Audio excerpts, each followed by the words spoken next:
ये कहानी जेसिका नाम की एक लड़की की है। जेसिका एक बेहद गरीब परिवार की लड़की थी। उसकी माँ तभी गुजर गई थी जब वो 8 साल की थी। घर में वो, उसका भाई और उसके पापा रहते थे। उसके पापा अक्सर शराब पीकर जेसिका को मारा करते थे। एक दिन ये सब इतना ज्यादा बढ़ गया कि जेसिका को अपने छोटे भाई को लेकर अपने घर से भागना पड़ा। वो दोनों बच्चे नागपुर से भागकर अब गोवा आ चुके थे। 15 साल की जेसिका ने भागने का डिसीजन तो ले लिया था, मगर वो अपना और अपने 9 साल के भाई का ध्यान एक अनजान जगह पर कैसे रखेगी, ये वो नहीं जानती थी। जेसिका और उसका भाई जॉन एक चर्च के सामने बैठ गए और वहीं लोगों से भीख मांगने लगे। तभी उधर से गुजर रही एक नन ने उन दोनों बच्चों को देखा और उनसे बात करने आ गई। जेसिका ने उस नन को सब कुछ बताया और उस नन को उन पर बहुत तरस आ गया। वो उन्हें अपने साथ उस चर्च में ले गई और जेसिका और जॉन ने वहीं रहना शुरू कर दिया। जेसिका ने जॉन का एडमिशन चर्च के ही एक स्कूल में करवा दिया और वो खुद एक प्रेयर ग्रुप की पार्ट बन गई। जल्द ही जेसिका का पूरा झुकाव गॉड की तरफ हो गया और चर्च ने उसे भी एक नन बना दिया। मगर नन बनने के बाद जेसिका के साथ कुछ ऐसा होना शुरू हो गया जो उसने कभी सपने में भी नहीं सोचा था। एक रात जेसिका अपने रूम में सो रही थी तो उसे अचानक दौरे पड़ने लगे। वो ऐसे चीखने लगी जैसे कोई उसे बहुत जोर से मार रहा हो। जब बाकी की नन्स उसकी आवाज सुनकर उसके कमरे में आई तो वो हैरान रह गईं। जेसिका का शरीर अकड़ा पड़ा था और उसकी आंखें बिल्कुल सफेद हो गई थीं। वो दर्द से चिल्ला रही थी, मगर उसकी आवाज उसकी नहीं बल्कि किसी आदमी की आवाज लग रही थी। ये देखकर एक नन ने जेसिका पर होली वाटर डाल दिया और जेसिका की स्किन से धुआं निकलने लगा। उसके बाद कुछ ही पलों में वो शांत हो गई। इस हादसे के बाद से जेसिका की तबीयत खराब रहने लगी। उसके बर्ताव में काफी बदलाव आ गया था। वो अब चर्च में आती ही नहीं थी और देर रात तक कॉरिडोर्स में अकेले घूमती रहती थी। कभी वो बेवक्त हंसने लगती तो कभी कभी किसी आदमी की आवाज में अजीब अजीब सी आवाजें निकालती। कभी किसी पर जोर से दहाड़ती जैसे कोई जानवर हो, तो कभी कोने में बैठी रोती रहती। चर्च के सभी लोगों को समझ आ गया था कि जेसिका पोजेस हो चुकी है, इसलिए उसके एग्जॉर्सिज्म के लिए सभी ने तैयारी करनी शुरू कर दी। एग्जॉर्सिज्म की रात जब एक नन जेसिका के रूम में उसे देखने गई तो जेसिका वहां थी ही नहीं। वो नन उसे पूरे कमरे में ढूंढने लगी, मगर जेसिका कहीं नहीं थी। लेकिन जैसे ही वो नन वापस जाने के लिए मुड़ी, उसका दिल बुरी तरह दहल उठा। जेसिका एक काला गाउन पहने दीवार से चिपकी पड़ी थी। क्रिश्चियनिटी में काले कपड़े लोग तब पहनते हैं जब कोई मर जाता है। जेसिका के मुंह से खून निकल रहा था। वो एक जानवर की तरह भारी आवाज में दहाड़ रही थी। अचानक वो उस नन पर कूद पड़ी।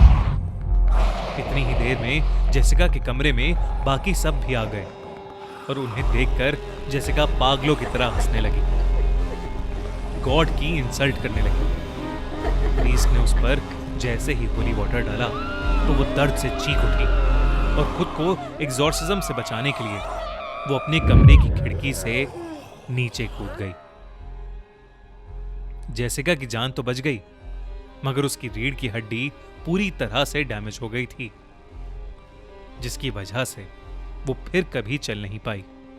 इसके बाद जेसिका का एग्जॉर्सिज्म होना काफी आसान हो गया था, लेकिन जब तक चर्च के लोगों ने उसका एग्जॉर्सिज्म शुरू किया तब तक उसके अंदर का डेविल उसके अंदर से जा चुका था।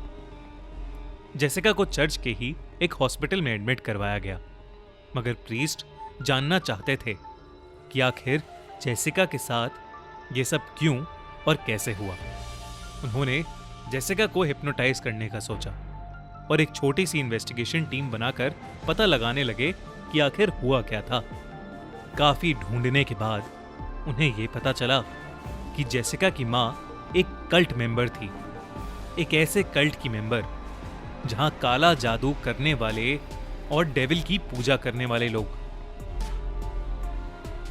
जेसिका की मां ने डेविल को खुश करने के लिए कई सारी प्रक्रियाएं भी की। जब जेसिका छोटी थी तब जेसिका की मां ने जेसिका के शरीर का इस्तेमाल करने की भी कोशिश की थी, मगर जेसिका के पापा ने आकर उसे बचा लिया था। लेकिन शायद तब तक देर हो चुकी थी। 4 साल की जेसिका किसी अजीब लैंग्वेज में कर्सेस बोलने लगी थी। उसका चेहरा डरावना हो गया था और उसने कहा कि वही अपने पापा की मौत का रीजन बनेगी और उनकी मौत के बाद ही डेविल का असली रूप इस दुनिया में आ जाएगा। अपना काला जादू उल्टा हो जाने की वजह से जेसिका की मां की डेथ हो गई और जेसिका के पापा जानते थे कि जेसिका में भी इविल रह रहा है, इसलिए धीरे धीरे वो उससे दूर होते चले गए और उससे नफरत करने लगे।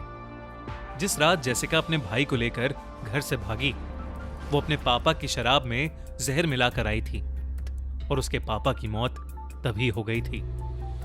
उसके बाद से जेसिका पोजेस हो गई, जिसका मतलब यह था कि जेसिका को पोजेस खुद डेविल ने किया था।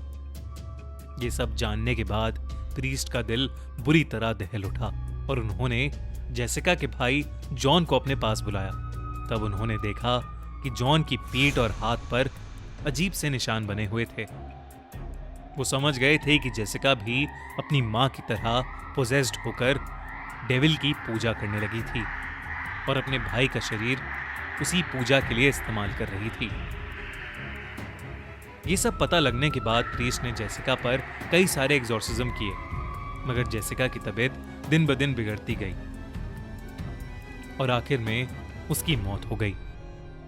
जॉन की पूरी जिम्मेदारी चर्च ने ले ली और जेसिका के मर जाने के बाद भी चर्च के लोग उसकी मुक्ति के लिए प्रे करने लगे।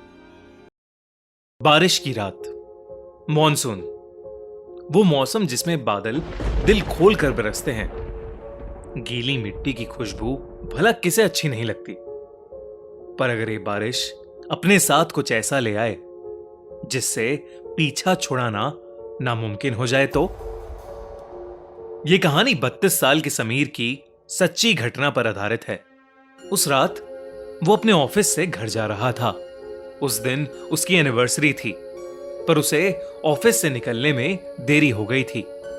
घर पर उसकी पत्नी रिशिमा उसका इंतजार कर रही थी, पर उसकी बाइक स्टार्ट ही नहीं हो रही थी। उसने सोचा कि बस आने का टाइम हो गया है, तो क्यों ना वो बस लेकर ही चला जाए। बस स्टैंड तक पहुंचते पहुंचते आसमान में गरज रहे बादल बरसने लगे और देखते ही देखते बहुत ही तेज बारिश होने लगी। समीर अपना सूटकेस अपने सर पर रखकर बस का इंतजार करने लगा। समीर के कपड़े बुरी तरह भीग रहे थे कि तभी उसके ऊपर बारिश की बूंदें गिरना बंद हो गईं। समीर ने अपने साइड में देखा तो एक आदमी अपनी छतरी के आधे हिस्से से समीर को भीगने से बचा रहा था। समीर को यह देखकर बहुत अच्छा लगा और वो उस आदमी को देखकर मुस्कुराने लगा। उस आदमी ने हाथों में ग्लव्स, आंखों पर एक काला चश्मा और सर पर एक काली हैट पहनी हुई थी। इसीलिए समीर को वो आदमी दिखने में थोड़ा अजीब लग रहा था। तभी वो आदमी समीर को देखकर कहने लगा, ये दुनिया कितनी अजीब है ना, कहीं बारिश है तो कहीं सूखा, कहीं जिंदगी है तो कहीं मौत। समीर के पास इस बात का कोई जवाब नहीं था। उसने बस मुस्कुराकर अपना सर हिला दिया। उसी समय समीर का फोन बज पड़ा। उसने पॉकेट से जैसे ही फोन निकाला, उसका फोन उसके हाथ से स्लिप होकर जमीन पर गिर गया। समीर जैसे ही जमीन से फोन उठाने के लिए झुका, उसे कुछ ऐसा दिखा जिससे उसकी रूह ही कांप गई। उसके साथ में खड़े आदमी की टांगे ही नहीं थीं और ना ही उस आदमी के जूते के अंदर पैर थे। मानो वो आदमी हवा में झूल रहा था। समीर के चेहरे का रंग बदलने लगा, पर उसने चुपचाप अपना फोन उठाया और उसके पैरों के बारे में सोचने लगा। समीर ने उस आदमी से दूर जाने का सोचा, लेकिन जैसे ही उसने अपनी नजरें घुमाई तो उसे दिखा कि अब पूरा बस स्टैंड खाली था। आसपास किसी ऑटो का भी नामो निशान नहीं था। वहां पर अब समीर और उस आदमी के अलावा और कोई भी नहीं था। समीर की हालत अब खराब हो रही थी। देखते ही देखते बारिश और तेज होने लगी। उस तूफान के बीच उस बस स्टैंड पर वही दोनों खड़े थे। समीर को बारिश की वजह से अब कुछ ढंग से दिखाई भी नहीं दे रहा था। उसे कोई बस भी आती हुई दिखाई नहीं दे रही थी। समीर ने अपनी वाइफ रिशिमा को मैसेज किया और उसे अपनी सिचुएशन बताते हुए जल्दी से आने के लिए कहा। यह मैसेज लिखते ही समीर को उस आदमी की आवाज आई, रिशिमा को यहां बुलाना ठीक नहीं होगा समीर। ये सुनते ही समीर के पैरों तले जमीन खिसक गई। वो उस छतरी के नीचे से निकलकर रोड की दूसरी तरफ भागने लगा। बिना पीछे मुड़े समीर तब तक भागता रहा जब तक उसे वो आदमी दिखना बंद नहीं हो गया। भागते भागते समीर बहुत ज्यादा थक गया था। समीर रोड के साइड पर लगे एक बेंच पर बैठ गया। उसने अपनी तेज चल रही सांसों को नॉर्मल किया, पर तभी एकदम से उसके सर पर पड़ रही बरसात फिर से बंद हो गई। समीर ने सहमी नजर से अपने साइड में देखा तो उसके साइड में फिर वही आदमी छतरी लिए बैठा था। ये देखकर समीर की चीख निकल गई और वो तुरंत उस बेंच से उठकर फिर से रोड की तरफ भागा। रोड पर बारिश की वजह से अब धुंध भी आने लगी थी। आसमान में कड़कती बिजली की आवाज समीर की चीखों को दबा रही थी। थोड़ी दूर आकर समीर फिर से रुक गया। वो बार बार पीछे मुड़कर देख रहा था। हाफते हाफते जब उसने सामने देखा तो बहुत जोर से बिजली कड़की और उस बिजली की चमकती रोशनी में उसे वही आदमी रोड के बीचों बीच खड़ा दिखाई दिया। इस बार सिर्फ उसका आधा शरीर हवा में तैर रहा था। वो समीर को देखकर मुस्कुराया और उसने अपना चश्मा उतार दिया। उस आदमी की आंखें पूरी तरह से काली पड़ी थीं और उसमें से खून बह रहा था। तभी समीर को पीछे से एक बस के हॉर्न की आवाज आई। समीर ने पीछे मुड़कर देखा तो पीछे से एक बस आ रही थी। अचानक ही बहुत सारे लोगों की भीड़ भी उस बस की तरफ आने लगी। समीर को अपनी जान बचाने का और कोई रास्ता नहीं दिख रहा था। वो दौड़कर उस बस के पास पहुंचा। जैसे ही वो बस उस स्टैंड पर आई, सभी लोग धक्का मुक्की करके उस बस में घुसने की कोशिश करने लगे। उसी धक्का मुक्की में समीर उस भीड़ के बीच गिर गया। उसके पूरे शरीर पर लोगों के पैर लग रहे थे और समीर कुछ भी नहीं कर पा रहा था। बस के ड्राइवर ने भीड़ को हटाने के लिए बस को थोड़ा आगे बढ़ा दिया और समीर का आधा शरीर उस बस के नीचे कुचल गया। तड़पता हुआ समीर वहीं होश खो बैठा। तभी रिशिमा ऑटो से समीर की बताई हुई लोकेशन पर पहुंच गई। उसने समीर को रोड के बीच खून से लथपथ पड़ा देखा। उसके आसपास कोई भी नहीं था। रिशिमा समीर को जल्दी से हॉस्पिटल ले गई। समीर की जान तो बच गई, पर समीर ने अपने पैर हमेशा हमेशा के लिए खो दिए थे। वो अब फिर कभी भी चल नहीं सकता था। जब समीर ने अपने साथ हुई घटना बताई तो कोई भी समीर की बताई हुई बातों पर यकीन नहीं कर रहा था। पर जब रिशिमा ने उस बस स्टैंड से जुड़ी न्यूज रिपोर्ट्स को देखा तो उसके होश ही उड़ गए। रिशिमा ने देखा कि करीबन 10 साल पहले ऐसे ही एक केस में एक आदमी की मौत हुई थी और तब से लेकर आज तक हर साल मॉनसून के महीने में एक आदमी ऐसे ही हादसे का शिकार होता है और पुलिस को बयान देते वक्त वो सभी एक अजीब सी काली आंखों वाले आदमी के बारे में बात करते हैं। रिशिमा समझ गई थी कि समीर भी उस काली आंखों वाले आदमी का शिकार हुआ है। कुछ ही सालों बाद डिप्रेशन के कारण समीर की मौत हो गई। अब रिशिमा हर साल मॉनसून के महीने में उस बस स्टैंड पर जाती है इसी उम्मीद में कि उसकी मुलाकात उस काली आंखों वाले आदमी से हो जाए। रिशिमा को हमेशा लगता है शायद वो काली आंखों वाला आदमी भी ऐसे ही किसी भीड़ के नीचे आकर मर गया होगा और अब वो सबसे अपना बदला ले रहा हो। रिश्मा उससे ये पूछना चाहती थी कि वो ये सब क्यों कर रहा है, पर रिश्मा को वो आदमी आज तक कभी नहीं मिला और शायद कभी मिलेगा भी नहीं।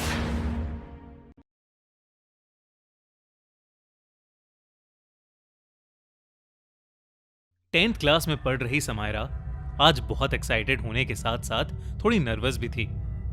वो पहली बार अपने स्कूल की रिपब्लिक डे असेंबली में पूरे स्कूल के सामने एक स्पीच देने वाली थी। स्टेज पर चढ़ने से पहले उसने लंबी सांसें ली और करीबन 1500 बच्चों और कई टीचर्स के सामने उसने अपनी स्पीच शुरू कर दी। लेकिन तभी एक अजीब सा इंसिडेंट हुआ। स्पीच देते देते समायरा की नजर अपने सामने एक अजीब सी दिखने वाली औरत पर गई। वो औरत पर्पल कलर का गाउन पहने सामने खड़े बच्चों के क्राउड में इधर से उधर घूम रही थी। उसके बाल पूरी तरह बिखरे हुए थे और वो बच्चों के बीच चलती हुई सिर्फ समायरा को ही घूर घूर कर देखे जा रही थी। समायरा को यह बात बहुत अजीब लगी, पर एक स्टूडेंट होते हुए उसे अपनी स्पीच हर हालत में परफेक्टली बोलनी थी, तो उसने उस औरत को इग्नोर करना ही बेहतर समझा। समायरा की स्पीच लगभग 5 मिनट तक चली और वो औरत उसे बस घूरती रही। जब समायरा स्पीच खत्म करके स्टेज से नीचे गई तो वो औरत उसे कहीं दिखी ही नहीं। उसको ये बात बहुत अजीब लग रही थी। समायरा ने किसी से उस बारे में बात तो नहीं की, पर स्कूल से घर आते हुए समायरा के दिमाग में उसी औरत का वो भयानक चेहरा घूम रहा था। कुछ देर चलने के बाद समायरा को लगने लगा जैसे कोई उसका पीछा कर रहा है। उसने कई बार मुड़कर पीछे देखा, पर उसे वहां कोई नहीं दिखा।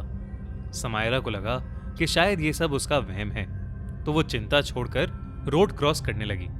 पर जैसे ही समायरा रोड के बीच में पहुंची, किसी ने उसके बैग को पीछे से पकड़ लिया। समायरा बहुत डर गई। उसने पीछे मुड़कर देखा तो उसकी रूह कांप उठी। उसके पीछे वही पर्पल गाउन वाली औरत उसके बैग को पकड़कर खड़ी थी और उसे घूरते हुए मुस्कुरा रही थी। समायरा मदद के लिए जोर जोर से चीखने लगी, पर आसपास कोई भी नहीं था। इतने में रोड पर तेजी से एक ट्रक समायरा की तरफ आने लगा। समायरा उस ट्रक को देखकर और जोर से चिल्लाने लगी। वो उस औरत से अपनी जान की भीख मांगने लगी। वो ट्रक समायरा से टकराने ही वाला था कि तभी उस औरत ने समायरा का बैग छोड़ दिया और समायरा रोड के दूसरे कोने पर जा गिरी। समायरा की आंखों के सामने वो ट्रक उस औरत के शरीर से आर पार हो गया था। लेकिन होश उड़ा देने वाली बात तो ये थी कि वो औरत अचानक से गायब हो गई थी। समायरा बहुत घबराते हुए अपने घर पहुंची। रोड पर गिरने की वजह से उसकी स्कूल ड्रेस गंदी हो चुकी थी। उसने अपनी मम्मी को सब कुछ बताया, पर उसकी मम्मी ने उसकी बात पर विश्वास ही नहीं किया। उन्हें लगा कि समायरा किसी से लड़कर आई है, जिसकी वजह से उसके कपड़े गंदे हैं और वो ऐसे ही झूठ मूठ की कहानी बना रही है। समायरा पूरे दिन काफी परेशान थी और उस रात वो बिना खाना खाए ही सो गई थी। अगले दिन 26 जनवरी थी।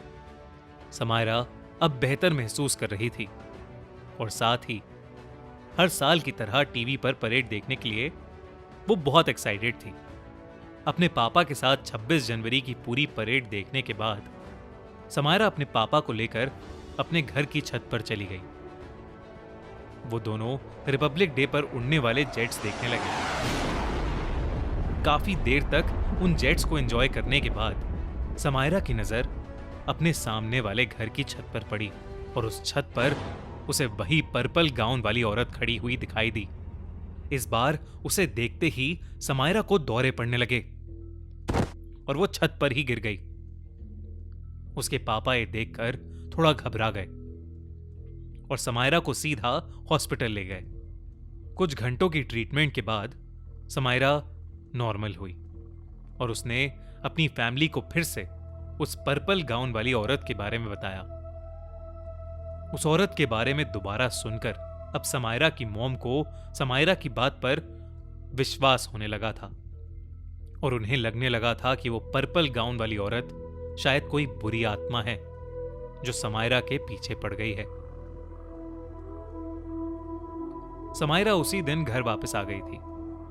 उस रात वो अपनी मम्मी के साथ ही सोई। अगले दिन की सुबह समायरा को स्कूल के लिए तैयार करते हुए समायरा की मॉम की नजर समायरा के पैर में बंधे एक पायल पर गई। उस पायल पर एक छोटा सा पर्पल रंग का ताबीज भी लगा हुआ था। समायरा से पूछने पर उसने बताया कि 4 दिन पहले स्कूल से घर आते हुए उसे स्कूल की एक पुरानी आया ने एक पायल गिफ्ट किया था।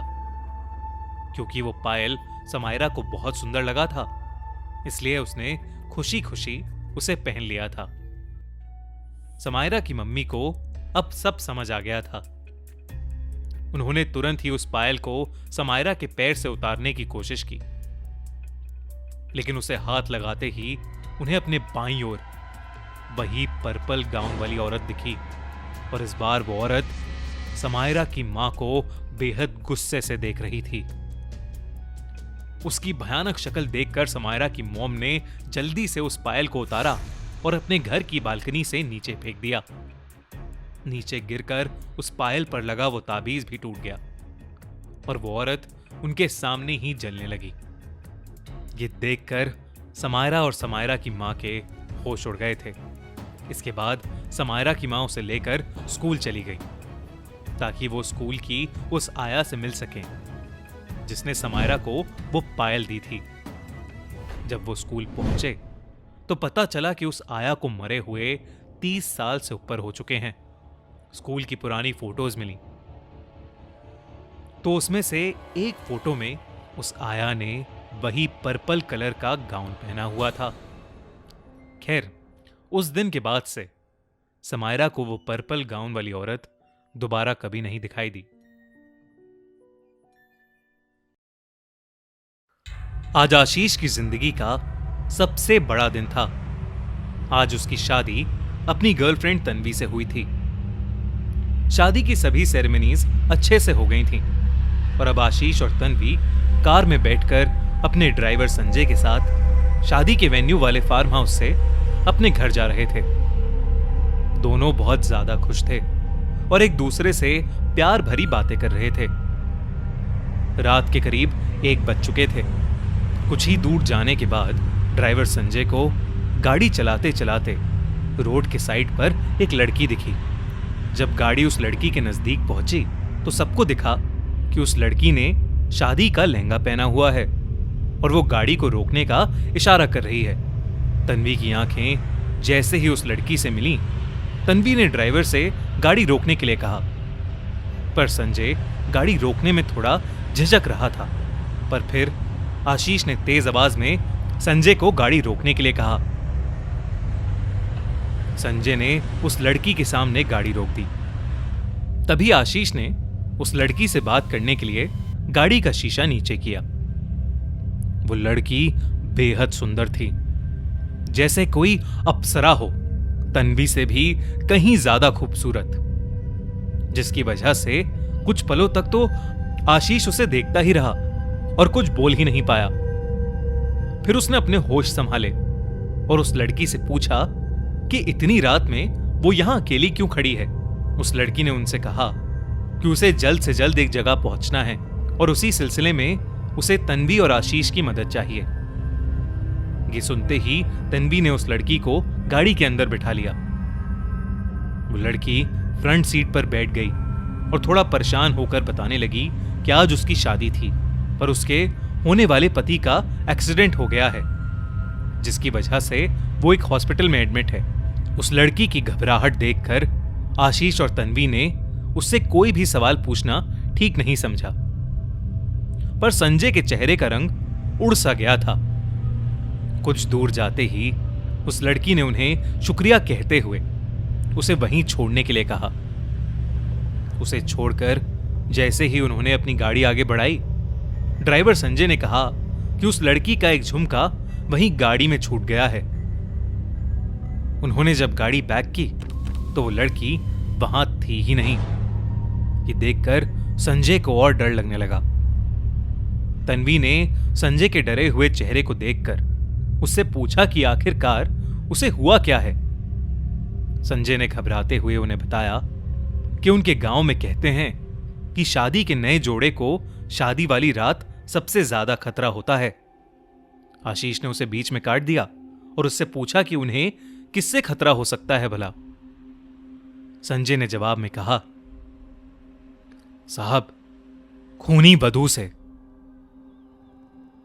संजय ने बताया कि उसे वो लड़की कुछ अजीब सी लगी। उसने कहा कि लोगों का कहना है कि अक्सर इस इलाके में एक चुड़ैल रात को शादी के जोड़े में घूमती है। अगर उसकी नजर किसी नए शादीशुदा कपल पर पड़ जाए तो वो बच नहीं पाते। इसीलिए उस चुड़ैल को खूनी वधू कहते हैं। ये सुनते ही गाड़ी में सन्नाटा छा गया और कुछ सेकंड्स बाद आशीष और तन्वी जोर जोर से हंसने लगे और संजय की इस कहानी का मजाक उड़ाने लगे। आशीष ने संजय को अंधविश्वासी कहते हुए बात को टाल दिया।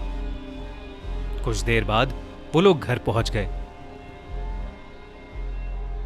उस लड़की का झुमका जो गाड़ी में छूट गया था, वो तन्वी अपने साथ ही अंदर ले गई। आज आशीष और तन्वी की सुहागरात थी, लेकिन उन्हें नहीं पता था कि ये उनकी जिंदगी की सबसे खौफनाक रात होने वाली है, क्योंकि वो जिस लड़की से मिले थे वो और कोई नहीं बल्कि खूनी वधू ही थी। लेकिन इन सबसे अनजान आशीष जब अपने रूम में गया तो तन्वी वहां घूंघट ओढ़े बैठी थी। आशीष मुस्कुराया और तन्वी के नजदीक चला गया। उसने सबसे पहले दोनों हाथों से तन्वी का घूंघट उठाया और मुस्कुराते हुए तन्वी के करीब जाने लगा। तभी आशीष को पूरे रूम में एक बहुत ही अच्छी खुशबू आने लगी। वो खुशबू रात के रानी के फूलों जैसी थी। उस खुशबू से मानो आशीष मोहित हो गया था। आशीष ने तन्वी को गले लगाया और उससे कहने लगा कि वो उससे बहुत प्यार करता है, लेकिन जवाब में उसे एक गहरी सी आवाज आई, तुम अब सिर्फ मेरे हो। तन्वी ने आशीष की पीठ पर अचानक से ही अपने नाखून गड़ा दिए। ये होते ही आशीष ने तन्वी को पीछे धकेला और उसने देखा कि जिस लड़की को वो गले लगाकर बैठा था वो तन्वी नहीं बल्कि वही लड़की थी जिसने उनसे लिफ्ट ली थी, यानी खूनी वधू। धीरे धीरे उस खूनी वधू का रूप और भयानक होता चला गया। जो एक समय पर आशीष को दुनिया की सबसे खूबसूरत लड़की दिख रही थी, अब वो एक डरावनी चुड़ैल बन चुकी थी। उसके बाल हवा में उड़ रहे थे और उसका चेहरा बहुत ही भयानक लग रहा था। आशीष सहम कर बेड से नीचे गिर गया और उसकी नजर जैसे ही बेड के नीचे गई, उसके दिल की धड़कनें ही रुक गईं। बेड के नीचे उसकी पत्नी तन्वी बेहोश पड़ी थी। खूनी वधू आशीष के करीब आई और आशीष बहुत ही जोर से चिल्लाया। उसकी चीख सुनकर जैसे ही सभी घर वाले ऊपर आए और उन्होंने दरवाजा खोला तो उनके होश उड़ गए। आशीष और तन्वी की बॉडी जमीन पर पड़ी हुई थी और वो इतनी सफेद थीं जैसे मानो उनके शरीर में खून की एक बूंद भी नहीं बची हो। वो दोनों गुजर चुके थे और खूनी वधू वहां कहीं नहीं थी। किसी को भी कुछ समझ नहीं आ रहा था कि तभी उनका ड्राइवर संजय ऊपर आया और उसने देखा कि तन्वी ने वही झुमका पहना है जो वो लड़की गाड़ी में छोड़कर चली गई थी। वो समझ गया कि इन दोनों की हत्या खूनी वधू ने की है। उसके बाद उसने खूनी वधू के बारे में सारे घर वालों को बताया। उसने कहा कि कहानियों की माने तो खूनी वधू असल में एक बहुत सुंदर लड़की थी। उसकी शादी की रात उसका और उसके पति का एक बहुत खतरनाक कार एक्सीडेंट हो गया। वो रोड पर लोगों से मदद मांगती रही, लेकिन किसी ने भी उसकी मदद नहीं की, जिसकी वजह से उसका पति मर गया और उसने भी एक दूसरी गाड़ी के आगे आकर अपनी जान दे दी। तब से वो उन लोगों से अपना बदला लेती आ रही है जिनकी नई नई शादी हुई है, क्योंकि अब वो चाहती है कि जो दर्द उसने और उसके पति ने सहा वो हर एक शादी का जोड़ा महसूस करे। आजकल जमाना बदल गया है। अब लोगों को पार्टनर्स सिर्फ किस्मत से नहीं बल्कि मोबाइल फोन एप्लीकेशन से भी मिलते हैं। मोस्टली लोग टिंडर का इस्तेमाल करते हैं। स्टेसी भी इन्हीं में से एक थी। स्टेसी की टिंडर पर प्रोफाइल उसकी बेस्ट फ्रेंड सोफिया ने बनाई थी। स्टेसी को ऑनलाइन लोगों से मिलने का कॉन्सेप्ट बिल्कुल पसंद नहीं था, पर पैंडेमिक के चलते उसके पास और कोई ऑप्शन बचा ही नहीं। ऐसे ही एक रात अपने ऑफिस का काम खत्म करके स्टेसी अपने काउच पर बैठे फोन चला रही थी। तभी उसके फोन पर टिंडर की एक नोटिफिकेशन आई, you have matched with Victor. Stacy की प्रोफाइल विक्टर नाम के एक लड़के से मैच हो गई थी। स्टेसी ने इंस्टेंटली उस नोटिफिकेशन पर टैप किया और विक्टर की प्रोफाइल को देखने लगी। इसी दौरान स्टेसी को विक्टर से एक छोटा सा मैसेज आया, हाय। विक्टर की प्रोफाइल स्टेसी को काफी अट्रैक्टिव लगी।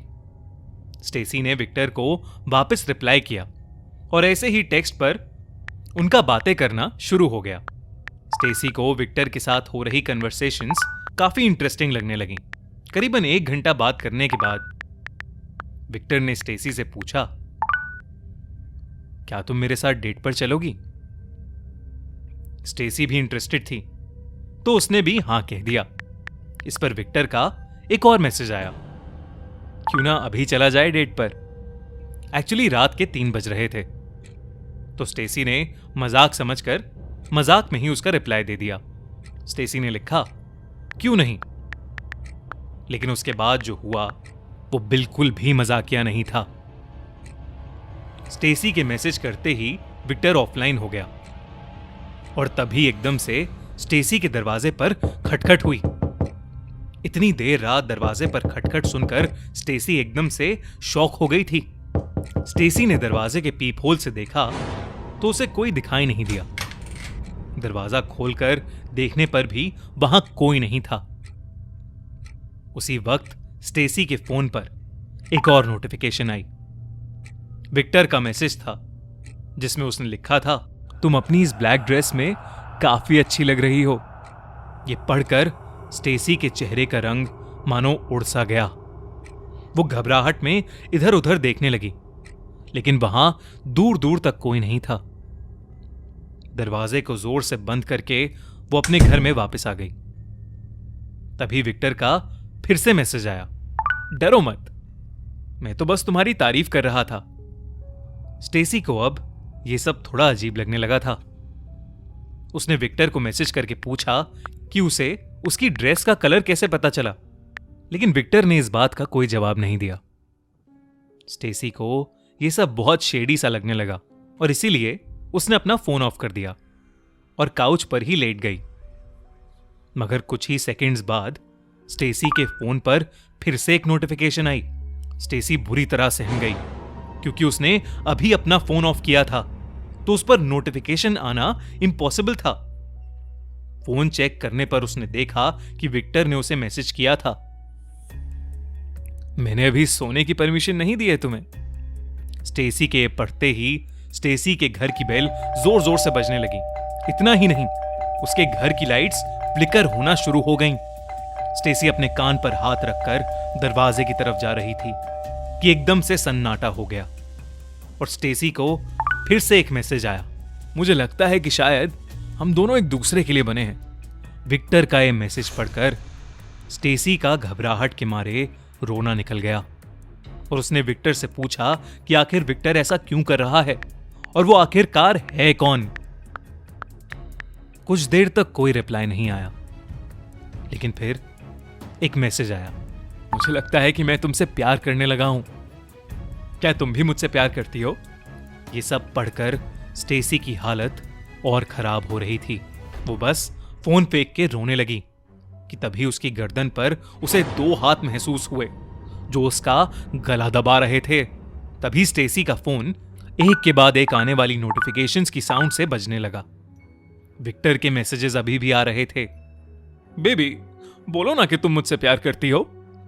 कोई काला साया अभी भी स्टेसी का गला जोर से दबा रहा था और अब उसको सांस लेने में तकलीफ हो रही थी। स्टेसी की आंखों के आगे अंधेरा छाने लगा और बचने का शायद और कोई रास्ता ही नहीं बचा था। इसलिए स्टेसी ने अपनी घुटी हुई आवाज से कहा, आई लव यू टू। और अचानक उसकी गर्दन पर से वो दोनों हाथ उठ गए। विक्टर का मैसेज आया, तुम अब मेरी हो, हमेशा मेरी ही रहोगी। चलो अब जल्दी से जाकर तैयार हो जाओ, हमें बाहर भी तो जाना है। विक्टर के फोन पर आते मैसेजेस से स्टेसी की सांसें और तेज होने लगी थीं। उसे समझ में नहीं आ रहा था कि उसके साथ ये सब क्या हो रहा है। स्टेसी अब इतनी ज्यादा सहम चुकी थी कि वो विक्टर की सारी बातें मानने लगी। विक्टर की विशेष को मना करने पर शायद उसकी जान को खतरा था, इसलिए वो विक्टर के कहने पर तैयार होने अंदर अपने रूम में चली गई और उसने तभी छुपके से टेक्स्ट मैसेज के थ्रू अपनी फ्रेंड सोफिया को सब कुछ बता दिया। जब स्टेसी अपने कपड़े चेंज कर रही थी तो विक्टर का फिर से एक मैसेज आया। उसमें लिखा था, बेबी अपने सारे कपड़े उतारो ना। ये देखकर स्टेसी बहुत ज्यादा डर गई। पहले तो वो अपनी ड्रेस उतारने लगी, लेकिन फिर उसका बहुत तेज रोना छूट गया और उसने फ्रस्ट्रेशन में अपना फोन जमीन पर फेंका। उसका फोन अब जमीन पर गिरकर टूट चुका था। स्टेसी बेहद डरी हुई सोफे पर बैठी सोफी के आने का वेट करने लगी। करीबन 5 मिनट के बाद ही स्टेसी की डोरबेल बजी। स्टेसी दौड़कर डोर पर गई, ये सोचकर कि डोर की अगली तरफ सोफिया होगी, पर डोर खोलने पर उसे फिर से कोई भी दिखाई नहीं दिया। स्टेसी और ज्यादा सहम गई और तभी उसके टूटे फोन के स्पीकर से एक आवाज आई, बेबी तुम मेरे प्यार से नहीं भाग सकती, लेकिन तुम जो कर रही हो उसके लिए तुम्हें सजा मिलेगी। इतना कहने के बाद वो आवाज बंद हो गई। स्टेसी को बहुत डर लग रहा था कि तभी फिर से एक काला साया उसकी तरफ आया और उसका गला दबाने लगा। लेकिन उसी वक्त सोफिया भी उसके घर पहुंच गई थी और वो घर के खुले दरवाजे से अंदर आ गई। उसने देखा कि स्टेसी खुद का गला दबा रही है। सोफिया जैसे ही उसके पास गई, स्टेसी वहीं बेहोश हो गई। सोफिया ने उसे पानी पिलाया और स्टेसी उसके गले लगकर रोने लगी। सोफिया के आने के बाद स्टेसी के साथ हो रही अजीब घटनाएं बंद हो गई थीं। अगली सुबह स्टेसी ने पुलिस को अपने साथ हुई घटना सुनाई। जब पुलिस ने टिंडर के रिकॉर्ड्स चेक किए तो पुलिस को वहां स्टेसी के फोन वाले विक्टर का कोई नामो निशान ही नहीं मिला। स्टेसी को हर कोई यही समझाने लगा कि शायद ये सब उसके मन का वहम था, पर सिर्फ स्टेसी जानती थी कि जो कुछ भी उस रात उसके साथ हुआ वो सब सच था। स्टेसी अब थेरेपी में है। उसके मन का डर न जाने कब निकलेगा। स्टेसी ने अपना घर बदल लिया है। अब वो अपने माँ बाप के साथ ही रहती है और बस रोज ये प्रे करती है कि उसके फोन पर विक्टर नाम फिर से ना दिखे। आपको क्या लगता है, क्या विक्टर सच में था या ये सब सिर्फ स्टेसी की कोई मेंटल कंडीशन थी? जो भी था बड़ा स्कैरी। क्यों? मैंडी फन वर्ल्ड नाम के एक अम्यूजमेंट पार्क में काम करती थी। वो पार्क अलग अलग हिस्सों में बटा हुआ था। उस पार्क के एक कॉर्नर में मैंडी को ड्यूटी अलॉट की गई थी। उस कॉर्नर के बारे में उसे ज्यादा कुछ नहीं पता था। अपनी ज्वाइनिंग के फर्स्ट डे उसने वहां एक साइन बोर्ड पढ़ा, एस्केप रूम। अपने को एम्प्लॉय से उसे पता चला कि ये एक गेम था जिसमें कुछ लोगों को गेम्स और पजल सॉल्व करके एक रूम से निकलना होता था। मैंडी क्लॉस्ट्रोफोबिक थी, यानी उसे बंद जगहों से घुटन महसूस होती थी, जिसकी वजह से उसे सांस आनी बंद हो जाती थी। इसलिए उसने सोचा कि उसकी भलाई उन एस्केप रूम्स से दूर रहने में ही है। रूम के अंदर उसने अलग अलग तरह के लोगों को जाते हुए देखा था, लेकिन उन रूम्स के अंदर क्या और कैसे होता था ये उसे कभी समझ नहीं आया। एक दिन मैंडी की इवनिंग शिफ्ट थी और वो अपने काम में लगी हुई थी। कुछ देर बाद वहां हुडी पहने एक लड़का आया। वैसे तो एस्केप रूम में क्रू मेंबर्स के बिना किसी का भी जाना अलाउड नहीं होता था, मगर उस लड़के ने रूम में अकेले जाने की जिद की। उसने मैंडी को इस काम के लिए एक्स्ट्रा टिप भी दी। मैंडी को कुछ अजीब लगा, लेकिन उसने उसे रूम की कीज फिर भी दे दी। रूम ऑपरेटर के ग्रीन सिग्नल के बाद वो लड़का अंदर चला गया और मैंडी अपनी सीट पर अपने फोन में बिजी हो गई। करीबन कुछ 5 मिनट बाद उसी रूम के दरवाजे पर जोर जोर से खटखट होने लगी। मैंडी ये देखकर थोड़ा घबरा गई। उसने ऑपरेटर रूम में कॉल किया, लेकिन किसी ने फोन नहीं उठाया। जब वो वहां गई तो ऑपरेटर रूम में कोई भी नहीं था। किसी के वहां ना होने पर मैंडी खुद ही उस एस्केप रूम की तरफ चली गई। कोई अभी भी दरवाजे को जोर से खटखटा रहा था। अचानक दरवाजे के नीचे से धुआं निकलने लगा और उस रूम का दरवाजा अपने आप खुल गया। सभी आवाजें बंद हो गई थीं।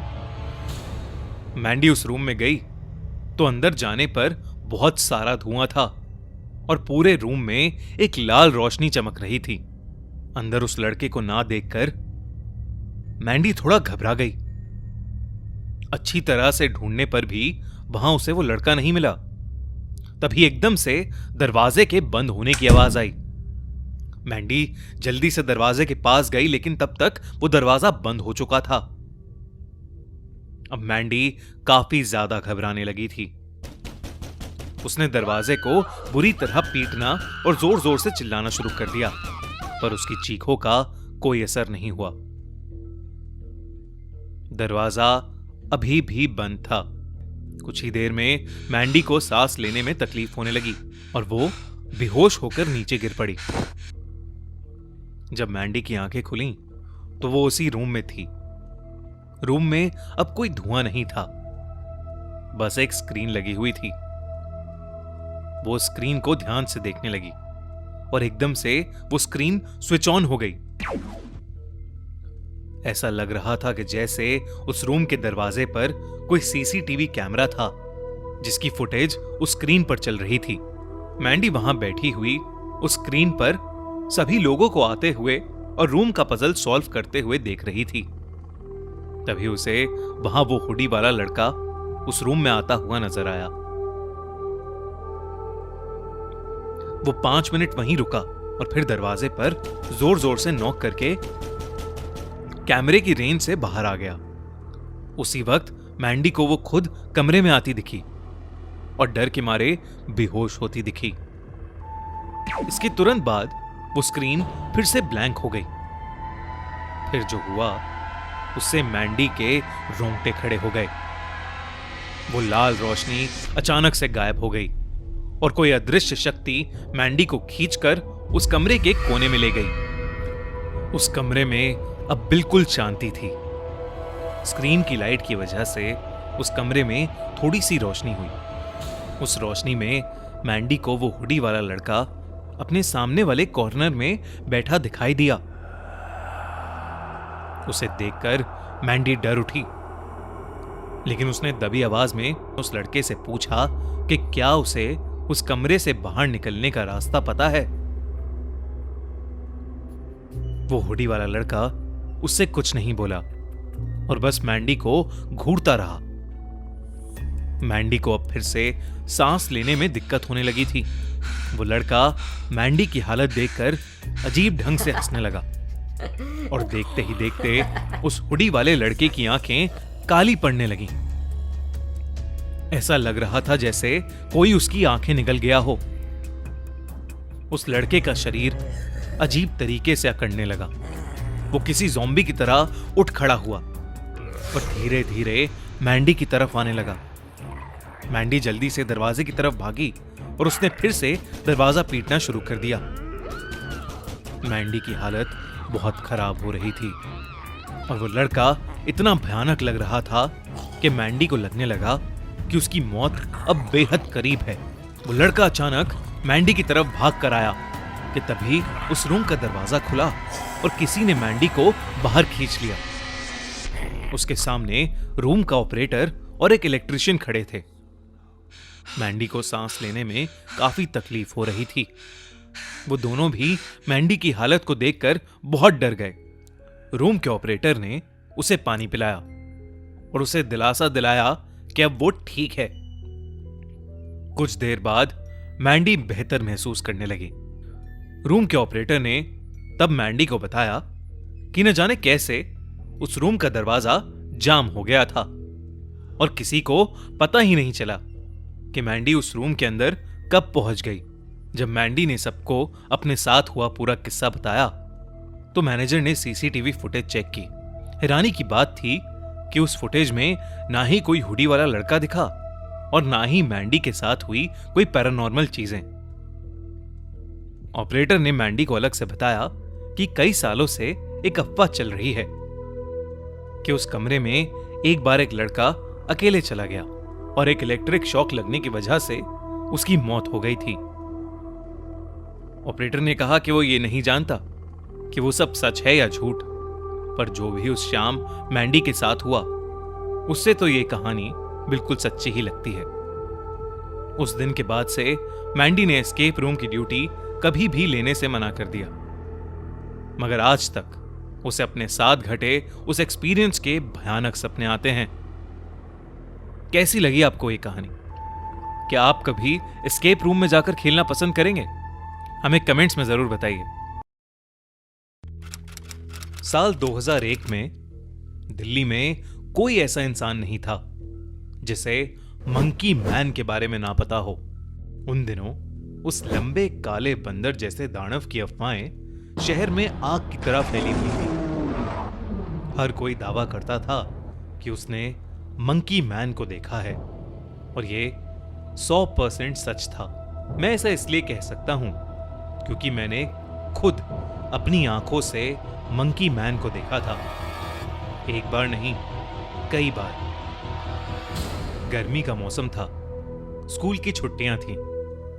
मैं अपने मम्मी पापा के साथ अपने दादाजी के घर आनंद विहार आया हुआ था। वहां मुझे सबसे ऊपर वाले फ्लोर पर एक छोटा सा कमरा दिया था। उस कमरे में एक खिड़की थी जिससे मोहल्ले का अच्छा खासा व्यू दिखता था। हर रात को सोने से पहले मैं उस खिड़की के पास बैठता और अपनी किताब पढ़ता रहता। ऐसे ही एक रात जब मैं किताब पढ़ रहा था तो मुझे मंकी मैन पहली बार दिखा। मैं खिड़की के पास एक नई नॉवेल लेके बैठा था। मेरी आंखें सुस्त हो रही थीं और मैं बस झपकी लेने ही वाला था कि मुझे अपनी आंखों के कोने से कुछ दिखाई दिया। पास वाली बिल्डिंग के दीवार पर कुछ बड़ा सा काला सा जीव बड़ी तेजी से ऊपर जा रहा था। मैंने अपनी आंखें रगड़ी, पीठ सीधी की और बाहर झांक के देखा। बाहर का नजारा देख मेरा खून मेरी नसों में सूख गया जब मैंने एक काले बंदर जैसे जानवर को बिल्डिंग के पाइप से ऊपर चढ़ते हुए देखा। Monkey man.